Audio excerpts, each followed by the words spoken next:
Good morning and welcome to our February 28th CTE Coffee Hour. I am very excited to have with us today Tanya Ramey from Ohio High Point, and she is going to be sharing with us what they have done with a word that they choose every year.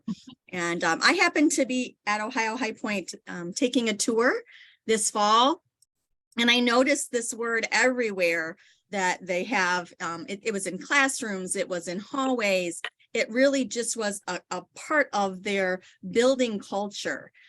And so I found this quote as I was thinking about the word and the power of words. So words have power. Their meaning crystallizes perceptions that shape our beliefs, drive our behavior, and ultimately create our world. The power arises from our emotional responses when we read, speak, and hear them.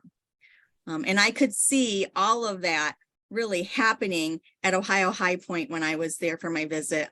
Really, I saw a lot of great things when I was at Ohio High Point, but I asked Tanya if she could come today and share with us how that came to be, what it has done for their building, for their students, for their staff. So Tanya, I thank you for joining us today, and I'm just going to turn it over to you. She didn't prepare any slides for today, but I'm sure she would be happy to send you any additional information if you need it. Thank you, Lisa, for that introduction. It's a pleasure and an honor to be here today. You prepared the best slides, so that introduction and that quote are fantastic, both of those. Actually, the word of the year is what we have done. What you're seeing around the building is a culmination of our team building a strategic plan around the word aspire. But I'm going to go back 7 years. I am the high school director at Ohio High Point, and I've been here, this is my 7th year. And I believe as a high school administrator, the most important thing that we do every summer is number one, put great staff in classrooms. And number two, set the tone for the year. And I was an English teacher, so words do have power, and they really help me each year to set the tone for the year. When I started at Ohio High Point, we started with a word or a phrase, and flipping the script was how we kind of kicked that off of the perception of career tech education in K-12. Is something that it's been flipping that script for a while and trying to continue to put that challenge in front of the staff. And I would use that flip the script to say in social media, hashtag flip Ohio High Point flips the script, OHP flips the script. We just won the CTSO competition in culinary, OHP flips the script. Here's a picture. So that just continued from year one. Then the next year we would come up, we had a new word called step up to the challenge. So they would step up, so it would be OHP steps up. And then each time that would go out in social media, that would go out in my weekly reminders, that would go out all over, so that they were seeing that in front of them and being challenged to step up and make that difference. And then we talked about connection, and the next year we connected, OHP connects, and just making those personal, authentic connections. And over the summer, I would reflect on the past year and think about what word really needs to pull us into this next year to challenge us to get better. If we're not getting better, we're getting worse. So we've got to focus on how can we get better and what word could drive us to remind us of what that is. So this year we rolled out our strategic plan. And I asked the staff after I presented the word of the year being aspire, but aspire is also what gives us our words for the rest of our goals and how we set our goals and our mission and our vision for moving forward. These actually connect to our 2030 goals. So we're working toward those goals from now until 2030. But those words we're focused around now through the word aspire are accountability, service, prepared, innovation, relationship, and engagement. You have those at the bottom. But what I did is I worked, my presentation at the beginning of the year to set the tone was to ask the staff, what aspirations do you have for the year? What are your aspirations? What do you aspire to make this year? And I love education because you kind of get 2 new years. You get the beginning of the school year and the beginning of a calendar year. And as I looked at Aspire, I wanted my staff at the beginning of the year, we have so much, like I heard Chrissy say, it's been a year, right? And we have so much aspiration and so much hope for a new year. And then we get into the year and we're like, what was that aspiration? What did I think I wanted to accomplish this year? And so I sit down with my staff, for every staff member in the building, once during the first semester and once in the second semester, for a 15-minute meeting. And I ask them, what did you aspire to do at the beginning of the year? How are you doing? And how can I support and empower you to reach those aspirations? And that goes right along with our mission, our vision, our new strategic plan we just rolled out at Ohio High Point in October. And so I think a word of the year just helps us to wrap our mind around, we are all pointing in the same direction. We're moving our arrows in the same direction. We have a plan. We feel like a part of something bigger than ourselves. So it builds culture, it builds team. And that's why I present a word of the year each year. So I hope that makes sense. And if anybody has any questions, I will be happy to answer those.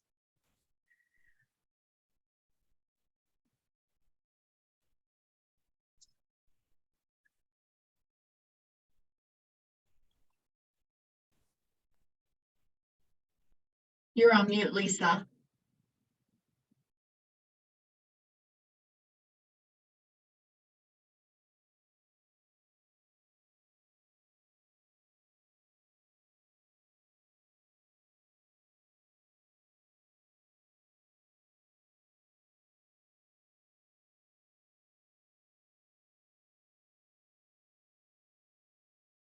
Sorry about that, folks. I was muted and forgot that I had muted myself for her presentation. So I have a couple of questions, Tanya. Can you tell us a little bit about like the student engagement with the word? Are there activities that the students do with the word, or do you see them using the word themselves? Well, at the beginning of the year, I do a presentation to have them get to know me, and that presentation is focused around the word as well to the students. And so we do not a lot throughout the course of the year, but again, like you saw, we have put it all over the building this year, and hopefully the teachers are talking to them about their aspirations. But I do a presentation at the beginning of the year, and it's usually the first Friday of the year.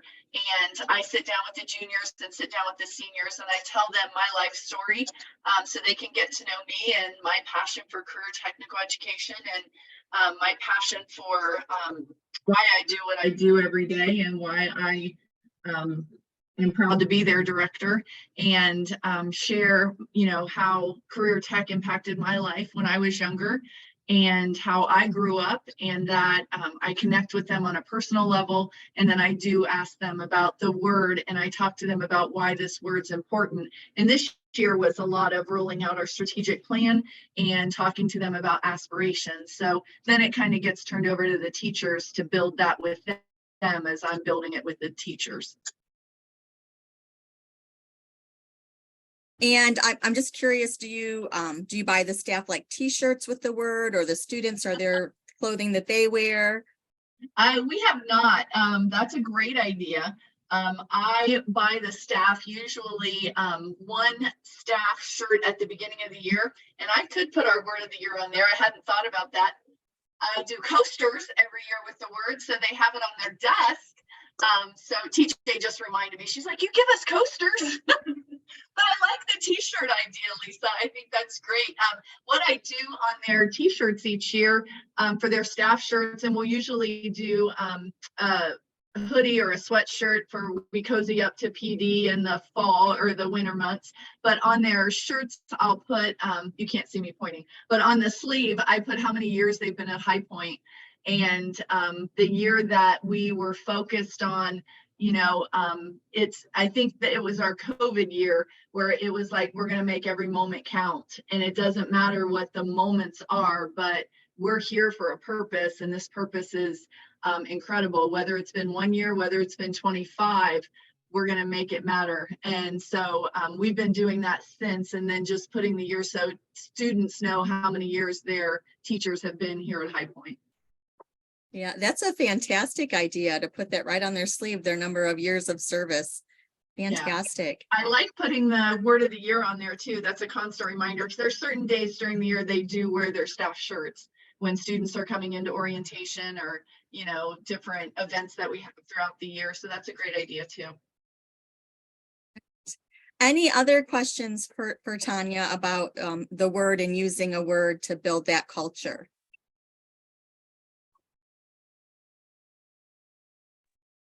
Tanya, I have a question. Hi, Katie. Are you related to Lisa? No. We're not. We get that a lot, though. Okay. No, we're married into the Height family, but not the Height family, if that makes sense. Yeah. But I'd love to be related. It's been fun working with her, learning from her this past year. First of all, I really like the fact that obviously as a former English teacher, you obviously value, and we all value that words have power. For the educator side, for your colleagues, how do you, I guess, build into the educators using these words? Is there kind of an informal conversation, or what does that look like in your team, or for your team rather? Really, the informal conversations are what I described. When I meet with them for 15 minutes every semester, I sit down and talk to them about what they're aspiring, how they're using that word. And in this instance, for this year, it is focused on the strategic plan, because we don't want it to just be words on the wall. We want it to be real. And how are you planning to meet those 2030 goals? And where are we headed with that? And what are your aspirations, and how are you doing on them? So I do 15-minute meetings with every staff member in the building, including like, secretaries, counselors, teachers, all staff, special ed coordinators, my team. We just work on building that team of, are you focused on those, and are you meeting those aspirations? Thank you, Tanya. You're welcome. Any other questions for Tanya?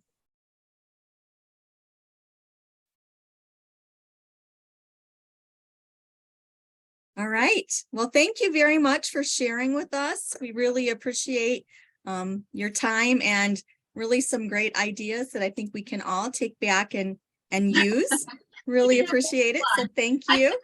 Thanks, Lisa. Thank you for inviting me. It was my pleasure. Have a wonderful. Absolutely. You're welcome to stick around for the rest of the meeting. Very well. Thank you. So when I think about Tanya's word and how it can build culture, I really thought of what we've seen from ACTE about CTE Without Limits, and how that, principle number 2 about thinking about making every student feel connected, right, in our school system, making them feel valued. So that principle number 2, each learner feels welcome in, supported by, and has the means to succeed in the career preparation ecosystem. And I really think just that word to unite every student, and the way that she has embedded it, or Ohio High Point has embedded that word everywhere that you go in their building, you see it. And so every kid is touched by it. Yeah, I think that's an important part of building that culture of belonging, where students who maybe didn't feel like they belonged, right, in their previous school, they belong here, and they know that they belong here because we're all united by this one thing. And I wanted to share with you, if you are thinking about maybe having a word for next year, CTE has that toolkit for elevating student voice. And these are some questions that come out of that toolkit. You could ask your current students, what has made you feel welcome and supported and valued in our CTE programming? Maybe if you're looking for, what do we need, right? What do we need for next year more than anything? You could ask them where maybe they see some discrimination, or where they felt marginalized or felt uncomfortable. And that may help you to see where your word could be. So there's some questions in that toolkit from ACTE. I did not include that link, but if you guys want it, let me know, and I will get it sent out to you. It is a lengthy document, but there are lots of good questions for getting students' opinions on things so that you can make decisions using student voice. And as I said, when I was at Ohio High Point earlier this year, first of all, they've pretty much renovated their entire building. It looks like a brand new building, even though it's not, but they have added on here and there, and it just looks like really like a brand new building. And so there are so many wonderful things happening at Ohio High Point that I could do a whole year's worth of Career Tech coffee hours, but instead I asked Tanya if we could do an in-person extended coffee hour at Ohio High Point. So we are doing that on June 6th. And that is the date we originally had scheduled for our June coffee hour. I hope that you can make arrangements to travel down to Ohio High Point and get a great tour of her building, and then also to see the other really cool things that are happening for students at Ohio High Point. Just really impressed with so many of the things that they have going on. And so Tanya will be again presenting for us a longer coffee hour, a tour of all the updates and renovations to her building on June 6th. So save the date, make plans to travel, and to see each other in person again, because we just don't do that as often as we used to. And so we're at the point where, do you have any questions? What questions do you have lingering that maybe you want to ask the people on this call about?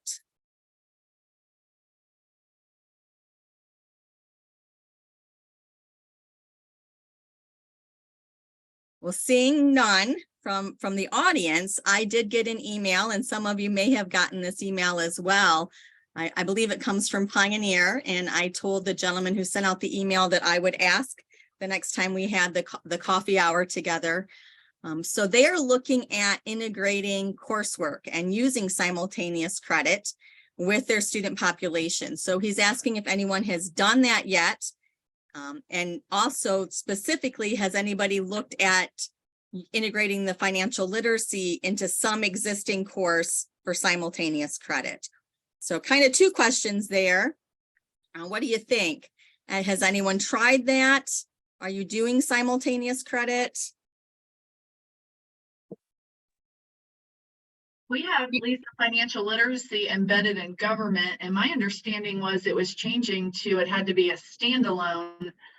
We were looking and talking to some other career centers about how they're embedding like their English into, the auto program, different things like that. But so we're looking at that and being able to do that because students come to a career center for the career tech, not the academics, obviously, but so the more they can be in their program, the better. So we are looking at that. But I thought financial literacy had to be standalone. Maybe I've missed something. Yeah, and I would agree with that, Tanya. I'm not sure around financial literacy. However, the state is giving us permission for simultaneous credit, which I actually have a document I'm going to share with you guys in this meeting.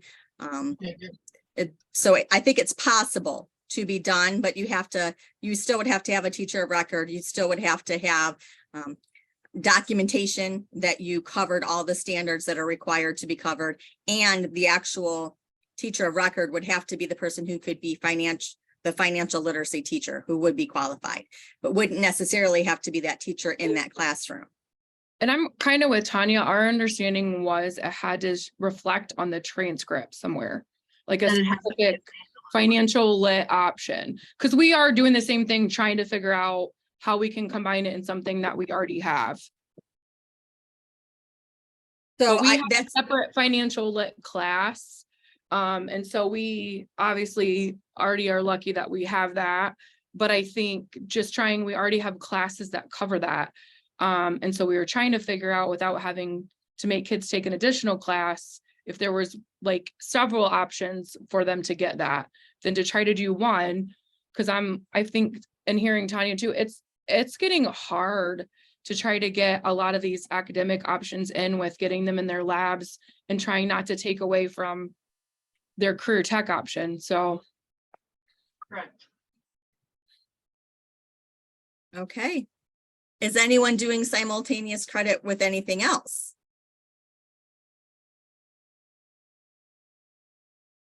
Okay, not yet. All right.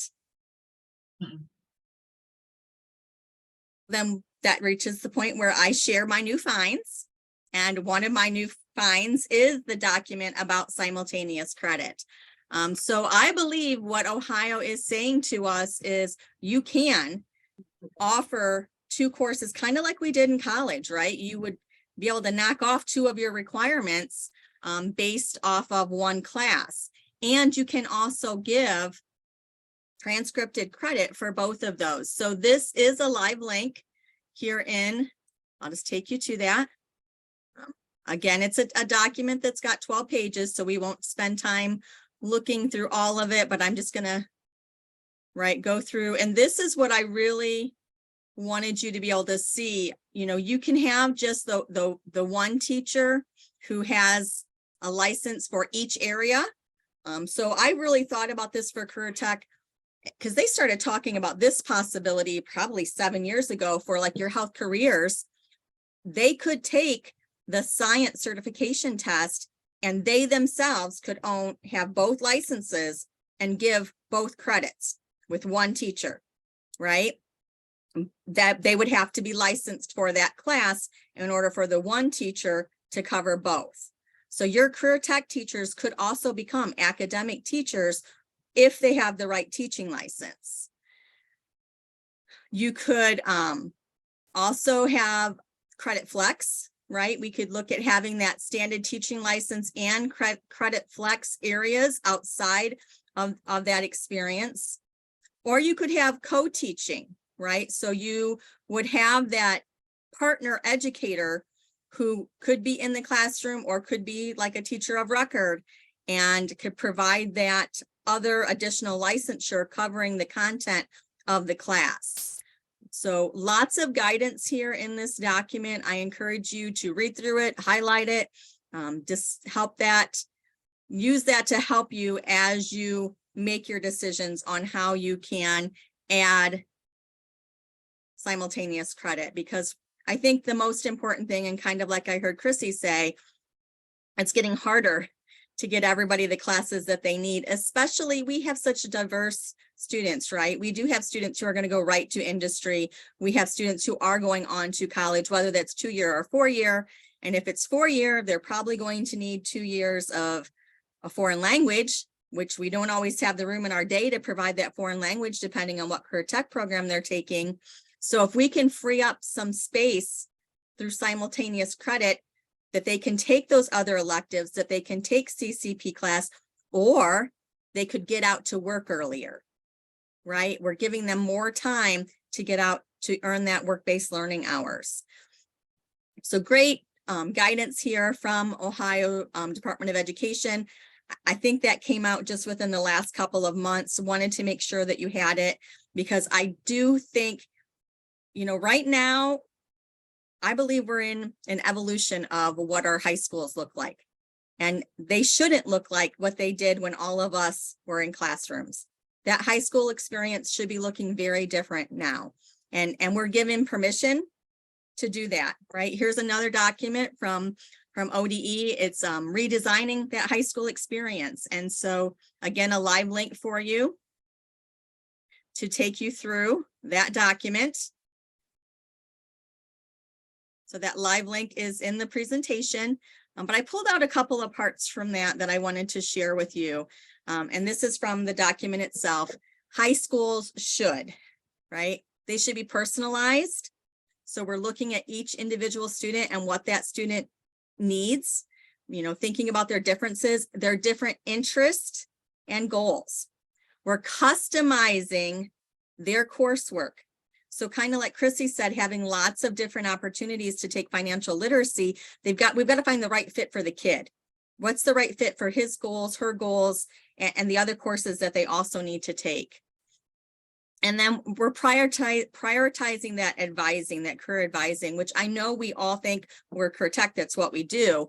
But I still think maybe there's more room to grow for that, and really having those academic conversations about their future plans and what courses will help them get there, whether that is going right into industry or whether that's going off to college.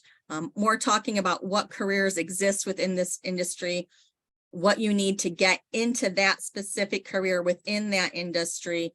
Just really making sure we have those advising sessions happening on a regular basis. And again, in this document, this redesigning the high school experience, it mentions that integrating coursework and simultaneous credit.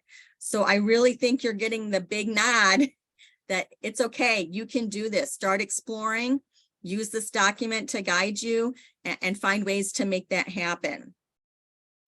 Hey, Lisa, I have a question. You had talked about lab instructors being able to give that simultaneous credit. Do you know of any career centers that have any lab instructors that have gone through that process or are currently doing that? Off I the have top not, of off the top of my head, I have, ooh. You know what? I know that Lima actually has one class, but I don't know if they're using a teacher, like a co-teacher, just as their teacher of record, or if that teacher has both licensures. But I can reach out to Courtney Morris and ask him, because he and I just had this conversation that they had just started offering simultaneous credit in one of their courses. Okay. So I will reach out to him and find out. I love that idea, especially when you hit our like health careers and stuff like that. But I'm just curious of, is that a link, like what that process is like before we would look at that? It shouldn't be too difficult because they really are encouraging people to do this. At one point, and this has been a couple of years ago when they first introduced this idea, as long as your school was supportive of that teacher getting an additional licensure, all they had to do was take the praxis test in that content area and pass it.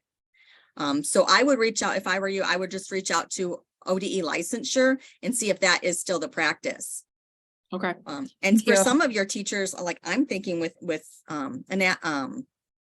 health careers, it's probably pretty easy for them to pass biology and anatomy and physiology. Yeah, I have a list rolling in my head. Yeah, I'm sure your horticulture teacher could probably also pass a science There test. is quite a chunk, and I was like, how easy would this make my scheduling job now? Yeah, yeah. So yeah, definitely think about that. Reach out to ODE. It may even be in that guidance document. I haven't read it fully. The first link there for you that I shared, but I know it's possible. And the other thing that has recently been coming out of ODE this year is this idea of high quality instructional materials. A lot of the work right now for high quality instructional materials does focus on academic, but it made me really think about when we think about our industry recognized credentials and even our web exam scores. It's really important that our educators are using materials that are of high quality, right? And sometimes I will see teachers, and I know you see it too, using word puzzles, word finds, word crosses, right? I'm not sure that that's high quality instructional material, right? It may give you another look at the word, the vocabulary word, but it's not helping you connect the word to the term the way it should. So I thought I would just share this with you, let you explore it if it's something that you're interested in. This first link is just kind of the introductive material about what is high quality instructional materials and how it connects and why it's important. So that's the first link. There is a video there. Again, it is about academics, but I can see the connection to career tech content as well. And I think you're going to start to hear more about this as we move forward with the new Focus on Ohio stuff that is coming out. And so I have for you, if you're interested and you would like to learn a little more, there are several webinars. So there's already been like a pilot group that has been piloting high quality instructional materials. They are now doing these webinars. We missed the first one, but there is one coming up on March 9th, which is a panel about high quality instructional materials. And then I thought this one might be really good on April 6th. It's best practices for high quality instructional material implementation.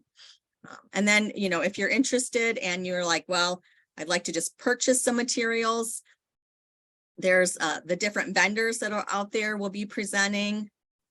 And then just promoting high quality advocacy will be in June. So the previous webinars are there for you to watch as well. But these are their upcoming meetings. They're just an hour.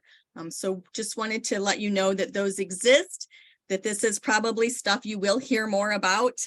Actually, Becky was mentioning high quality student data, and now we've got high quality instructional materials. So I think you'll hear more about this term as we move through the next couple of years. But to me, it just makes good sense, right? We're talking about evidence-based strategies. We need evidence-based strategies from our teaching instruction standpoint, but if they're not using high quality instructional materials with that strategy, then we're not getting our biggest bang for our buck, right? So if we partner those two things together, making sure we're using evidence-based strategies and practices and the right material with them, we're going to achieve high quality teaching and learning. I also wanted to share with you, I attended a webinar recently from Advanced CTE, from the National CTE organization, and the recording is here for you. It is live linked. It is about industry recognized credentials, and I'll be honest, I felt good and I felt bad about when I was watching this.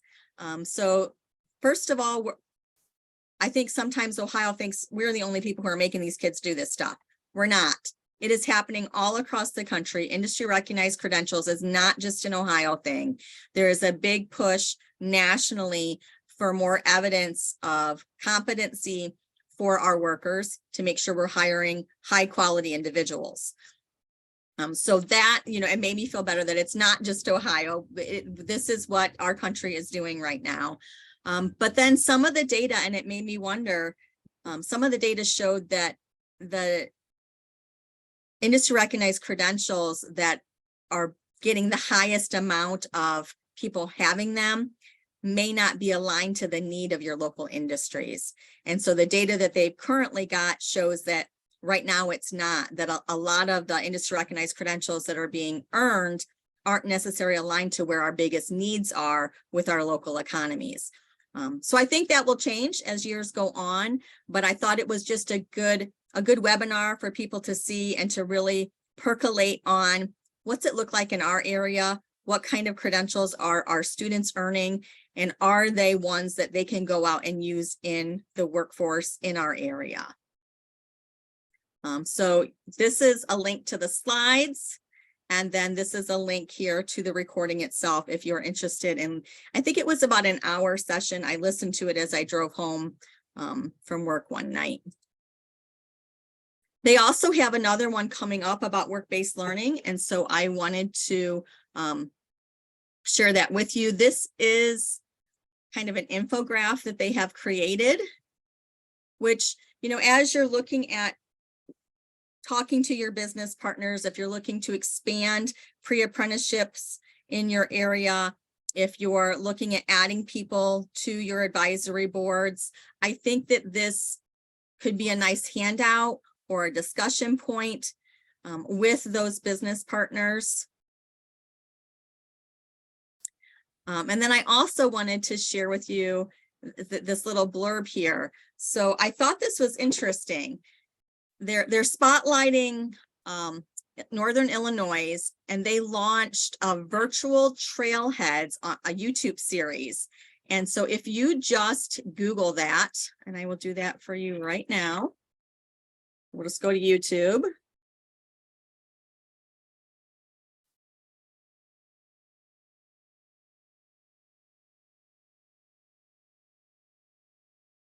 See if we can find it.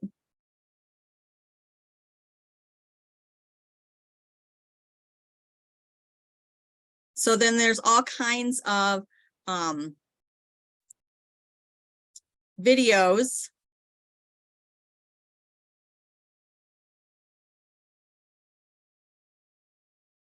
So there's just the information about it. but then there are several, let's see if we can find an interview maybe.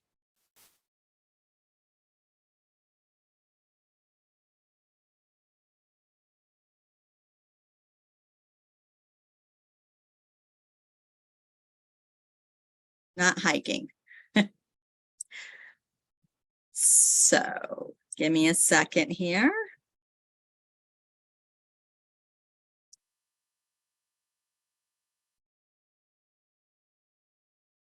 Virtual trailheads. I watched yesterday an interview with a welder. I should have just live linked that one. I think you want to search for virtual trailheads, Lisa. Yep. Let's try that one. Thank you. You're welcome. Here we go. Career pathways, virtual trailheads.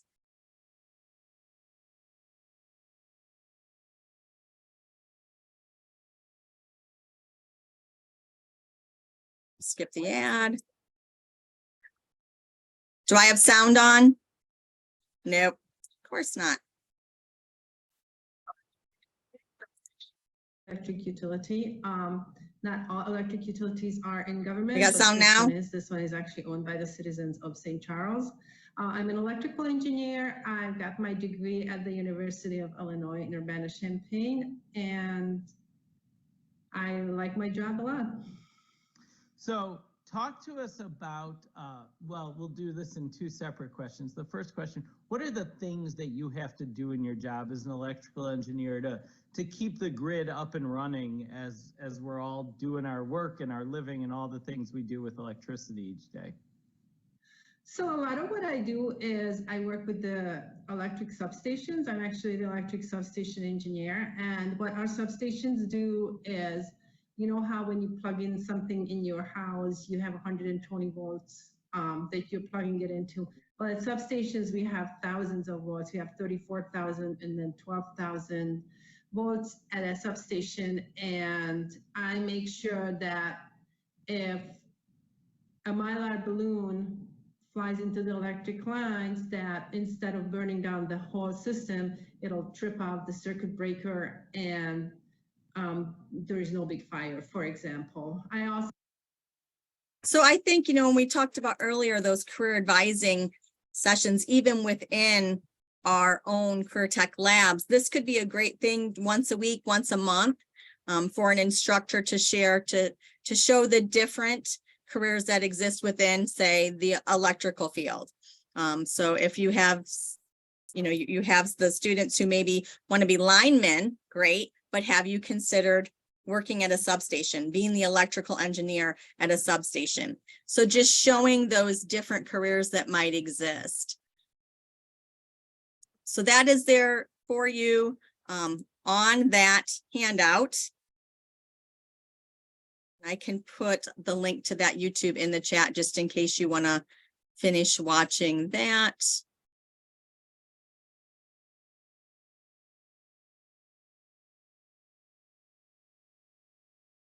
Usually I have Aaron here as my Vanna, but he was not able to join us today. So a little bit slower than usual. So I thought that was interesting. I think this handout could really be beneficial for business advisories. If you're looking to add additional partners with your local business and industry, maybe some pre-apprenticeships, just to get that conversation started, or maybe even just to share with your lab teachers to have them think about the importance of work-based learning and getting more kids out there into those experiences.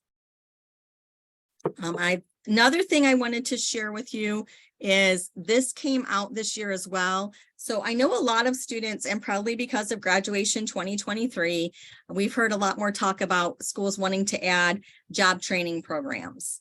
And so there is a decision framework to be used for if a student should actually be in a job training course. So it's live linked here for you. Right, so it's a lot bigger than just a little clip I showed, but it kind of takes you through if this, then yes. Well, that, you know, and it takes you through then if they actually should be in participating with job training coordination programs or not. So I really encourage you to use that yourselves or to be sharing it with your partner schools who are asking about it.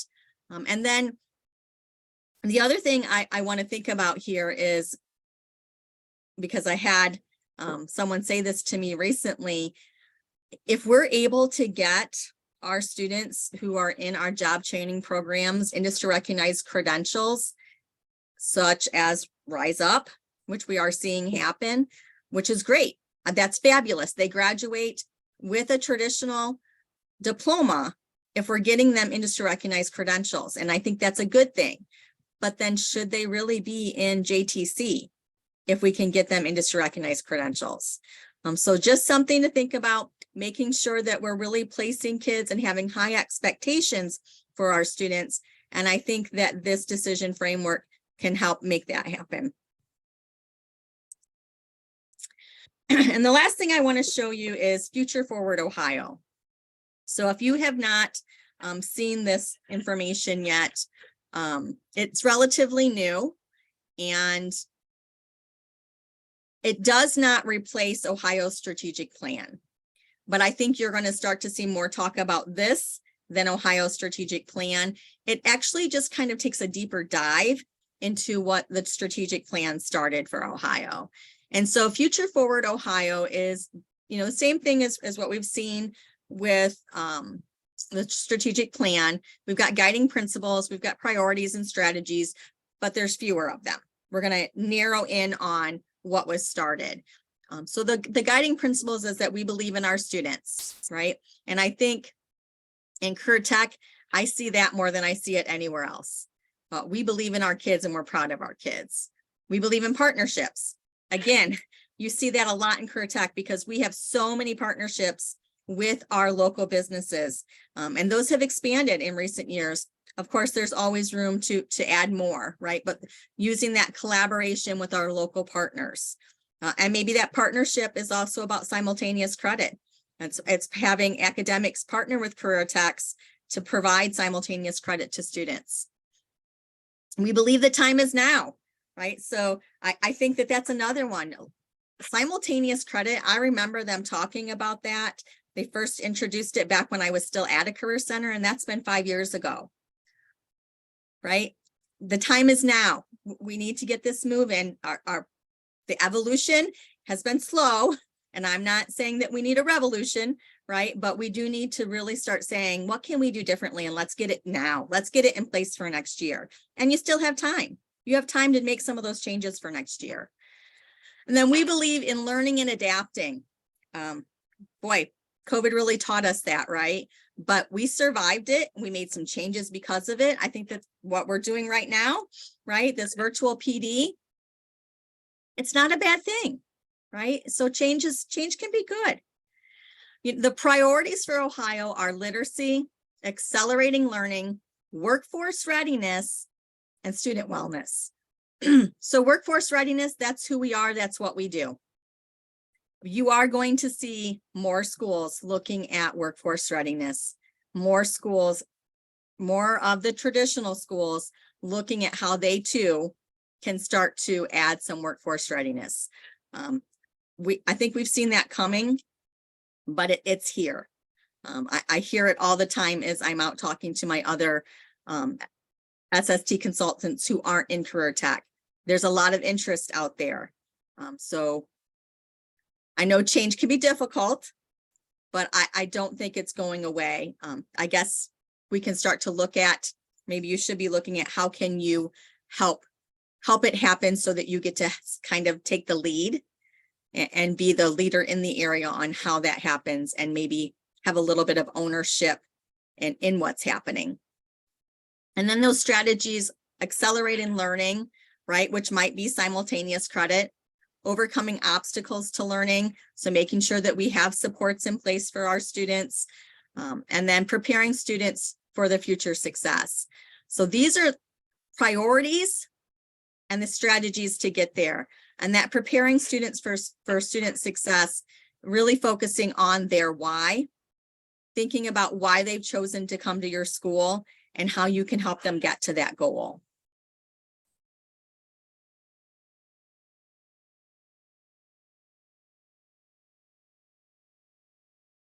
All right, so just to finish us out, there are some upcoming trainings I wanted you to be aware of.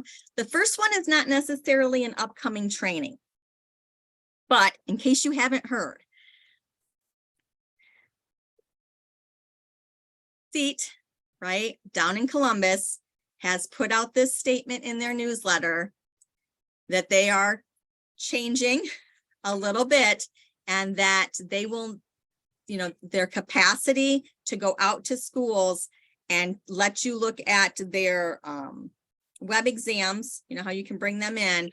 They're not going to be doing as much of that. So starting with 23-24, they're going to have fewer teacher test reviews conducted outside of Columbus. They will have more reviews conducted at their campus.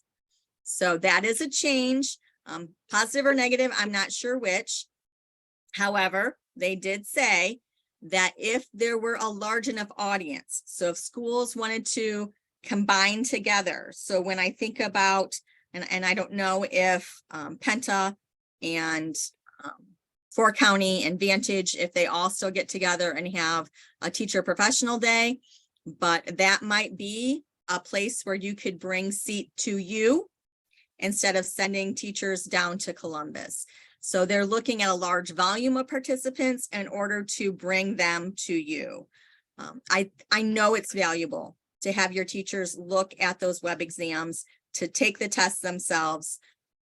Extremely valuable.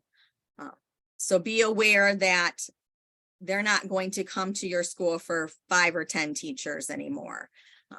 You can send 5 or 10 teachers to them, no problem. But if you are looking to bring them to your area, you need to have a large volume who will be in attendance. The Success Bound Conference is coming up at the end of April. So that will be at Rhodes State on April 21st.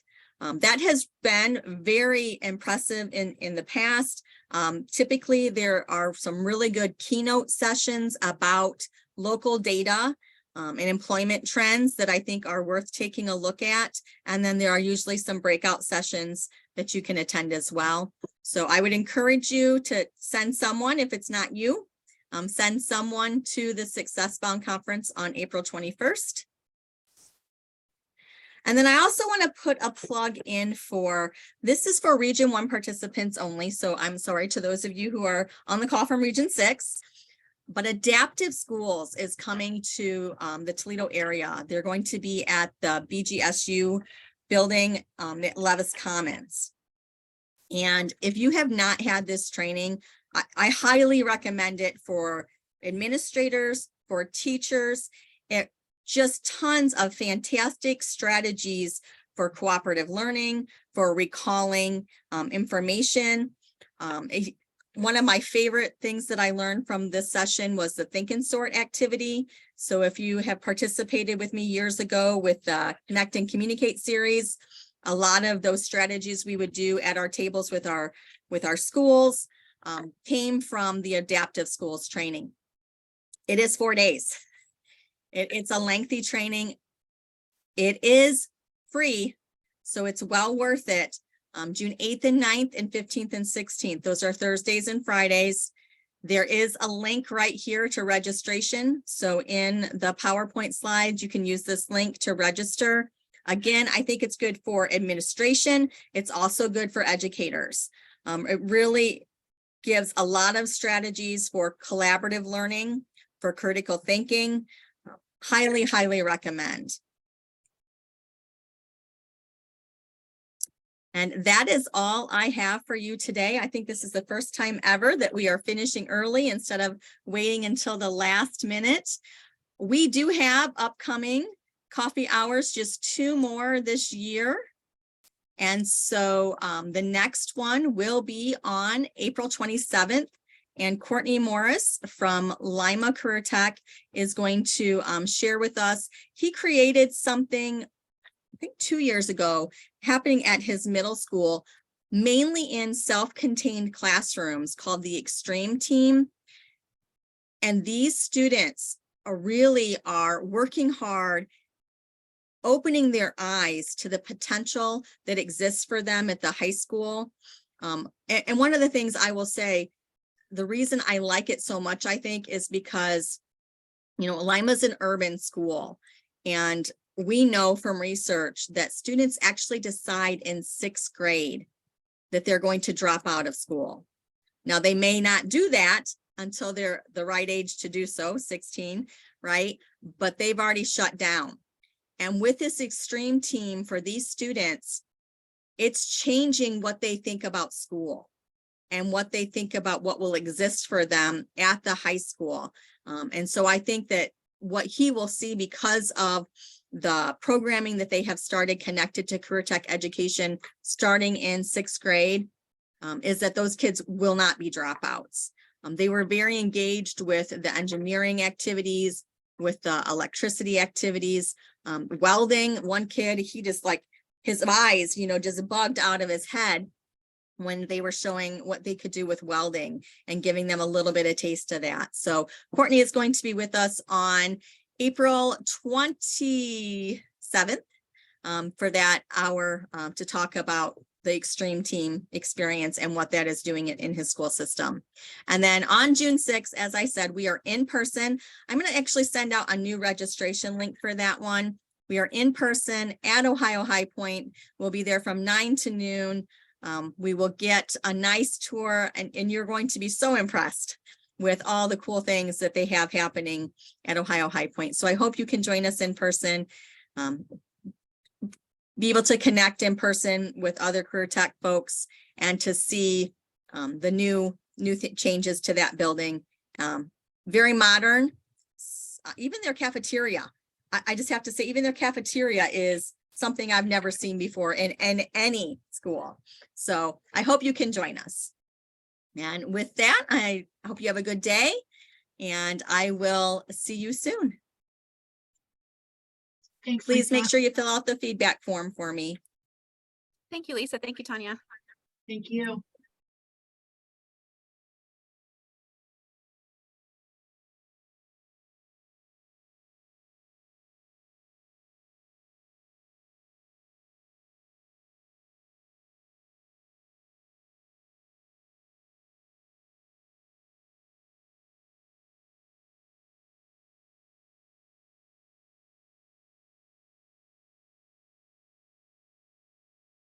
Christy, I know you were going to stick around, but Tanya or Terrell, did you have any questions or comments?